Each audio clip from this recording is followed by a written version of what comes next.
የምሽት አበባ ክፍል 1 ብርሃን የሌለው ብርሃን። ሰናይት የ28 ዓመት ወጣት ነች።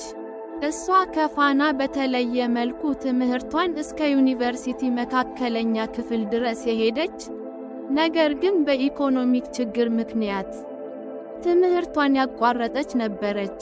አሁን የምትሰራው ከአዲስ አበባ በስተሰሜን በሚገኝ በርካታ አውቶቡሶችና የጭነት መኪኖች በሚቆሙበት ትልቅ የሆቴል ግቢ ውስጥ ነው። ሰናይት ከሌሎች ሴቶች ትለያለች።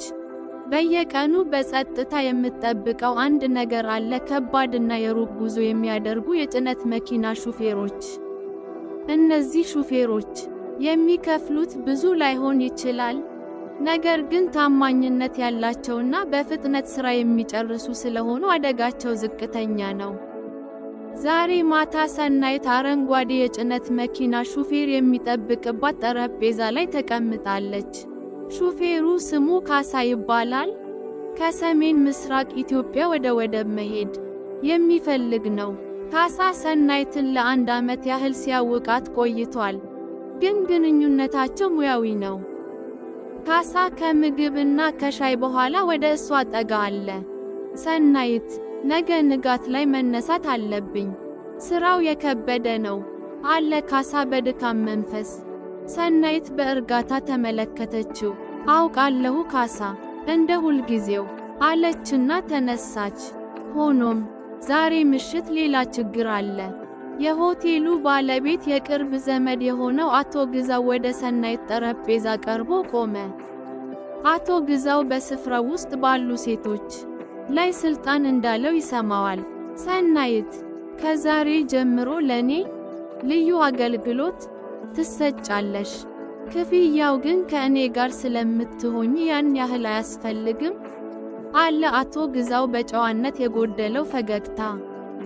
ሰናይት በቁጣ ተመለከተችው። አቶ ግዛው፣ እኔ የምሰራው በሕግ በተፈቀደልኝ የሥራ ሰዓትና በተስማማንበት ክፍያ ብቻ ነው አለችው። ነፃነቷን ለመጠበቅ የምትችለው ብቸኛ መንገድ ይህ ነው።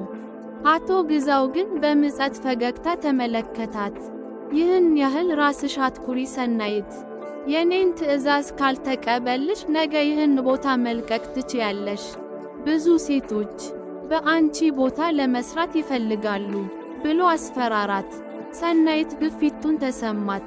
ቦታውን መልቀቅ ማለት የምትረዳውን ቤተሰቧን መርዳት ማቆም ማለት ነው። እሷ አሁንም የመቃወም መንፈሷን አላጣችም። በቀጣዩ ክፍል ሰናይት ለአቶ ግዛው ማስፈራሪያ ምላሽ ለመስጠት ስትሞክር የካሳ ድጋፍና የምሽት ሥራው ውስብስብነት ይቀጥላል። ከተመቻቹ ሼር፣ ኮሜንት፣ ላይክ